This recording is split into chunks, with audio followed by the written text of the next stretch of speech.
പടിഞ്ഞാറേ നടയിലൂടെ അവർ ക്ഷേത്രത്തിനകത്തേക്ക് പ്രവേശിക്കുന്ന കാഴ്ചയാണ് നമുക്ക് കാണാൻ കഴിയുന്നത്. എല്ലായിടങ്ങളിലും വലിയ അഭൂതപൂർവമായിട്ടുള്ള തിരക്ക് തന്നെ പ്രകടമാകുന്നതാണ്. ചേട്ടൻ എവിടെ നിന്ന് വരുന്നത്? ഞാന് കോതമംഗലം. ഞാനും എന്റെ പിള്ളേരും ഉണ്ട്. എല്ലാരും ഒരു പൂരം വൈബിലാണ്. പിന്നല്ലേ പിള്ളേരോടൊക്കെ ഏതാ വൈബ് എന്ന് വെച്ചാൽ അപ്പൊ പറയും പൂരം വൈബ്. പൂരം വൈബ്. ഇന്ന് ഞങ്ങള് രാവിലെ 5 മണിക്ക് ഇവിടെ വന്നേക്കണം. ഇന്ന് ഫുൾ വായോ ഫോണിൽ മാത്രം എടുത്താ പറയല്ലോ, അതിലും കൂടെ കാണണ്ടേ. ഞങ്ങള് രാവിലെ 5 മണിക്ക് ഇവിടെ വന്ന് ചാടിയേക്കണ. ഇന്ന് നാളെ 5 മണിക്ക് ഇവിടുന്ന് പോകണം. അടിപൊളി. ആദ്യമായിട്ടാണോ പൂരം കൂടുന്നത്? അല്ലല്ല, ഞാൻ ഇതിനു മുമ്പ് തന്നെ എന്റെ മക്കളെ ആദ്യമായിട്ടാണ് കൊണ്ടുവരുന്നത് പൂരത്തിന്. എങ്ങനെയുണ്ട്? അപ്പൊ സ്ഥിരമായിട്ട് പോരുമ്പോ നിങ്ങളോട് ചോദിക്കാറില്ലേ കൂടെ വരുന്നു? ഇതിപ്പോ ഫസ്റ്റ് ടൈം നമ്മൾ നിർബന്ധിച്ച് അങ്ങനെ കൊണ്ടുവന്നതാണ്. എങ്ങനെയുണ്ട്? നിർബന്ധിച്ച് കൊണ്ടുവന്നപ്പോ അത് വേർത്തിയാണെന്ന് ഫീൽ ചെയ്തു? നമ്മൾ കണ്ടിട്ടില്ലല്ലോ ഇതുവരെ. ഭയങ്കര ആദ്യമായിട്ട് കാണുന്നു. അതെ അതെ. ഇതൊക്കെ റീൽസ് ഒക്കെ എടുത്തോ? അർത്ഥമില്ല. നേരെ നിൽക്കാൻ ഇവിടെ പറ്റുന്നില്ല. ഇത്രമാത്രം തിരക്ക്.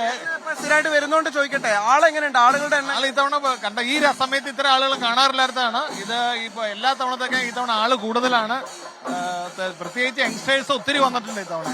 അതാണ് സ്കെയിൻ ഒരു യാഥാർത്ഥ്യം. കാരണം സാധാരണഗതിയിൽ ഇത്ര ആളുകൾ ഇതാ ഇപ്പോ അയ്യന്തോളിന്റെ തിടമ്പുമേന്തിയ കൊമ്പൻ ഇപ്പോഴിതാ പടിഞ്ഞാറ് നടയിലൂടെ ക്ഷേത്രത്തിനകത്തേക്ക് പ്രവേശിക്കാൻ പോവുകയാണ്. അതിന്റെ വളരെ മനോഹരമായിട്ടുള്ള വർണ്ണാഭമായിട്ടുള്ള കാഴ്ചകളാണ് നമ്മൾ കണ്ടുകൊണ്ടിരിക്കുന്നത്.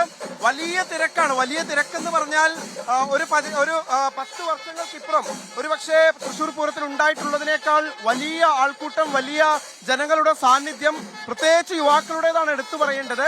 ഇത്തവണ അങ്ങനെ കാര്യമായ പ്രശ്നങ്ങളൊന്നും ഇല്ല എന്ന് കേട്ടതോടുകൂടി അവർ കൂട്ടത്തോടെ പല മേഖലകളിൽ നിന്ന്, പല നാടുകളിൽ നിന്ന് ഇവിടേക്ക് ഇറങ്ങി തിരിച്ചു എന്നുള്ള കാര്യം ഉറപ്പാണ്.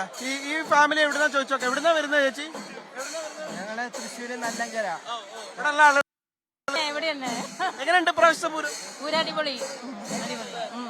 കൂടുതൽ തിരക്കുണ്ട്, ആൾക്കാർ കൂടുതലുണ്ട്.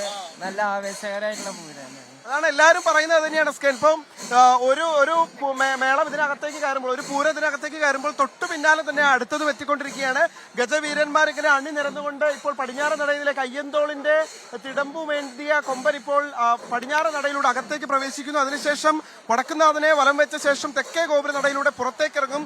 ഇനിയിപ്പോൾ എല്ലാവരും കാത്തിരിക്കുന്നത്, എല്ലാവരുടെയും ഒരു ശ്രദ്ധ പതിയാൻ പോകുന്നത് ഇലഞ്ഞിത്തറ മേളത്തിലേക്കാണ്. ഇലഞ്ഞിത്തറയ്ക്ക് താഴെ നടക്കുന്ന ആ സിംഫണി ഒരുപക്ഷെ ലോകത്ത് ഇത്രയും മികച്ച ഒരു താളലയ വിസ്മയം ഉണ്ടാകുമോ എന്ന ചോദ്യത്തിന് ഉത്തരവുണ്ടാവില്ല. അത്ര കുറച്ച് ചെറുപ്പക്കാരുണ്ട്, നമുക്ക് അവരെ എവിടുന്നാക്കിയാന്ന് ചോദിച്ചു നോക്കാം. എവിടുന്നാ വരുന്നത്? തൃശ്ശൂർ. ഇവിടെ തന്നെയാണ്. നിങ്ങൾ എത്ര പേരുണ്ട്? 5 എല്ലാ വർഷവും വരാറുണ്ട്? എല്ലാ വർഷം വരാറുണ്ട്. ഇത്തവണ കുറെ ആളുകൾ, ചെറുപ്പക്കാരൊക്കെ ഭയങ്കര കൂടുതലാണ്. എന്തായിരിക്കും അത്? പിള്ളേരെല്ലാരും പൂരം കാണാനാണ്. അപ്പൊ പൊളിക്കാണ്. പൂരം വൈബാണ്. അതാണ് എവിടെ ചോദിച്ചാലും പൂരം വൈബാണ്.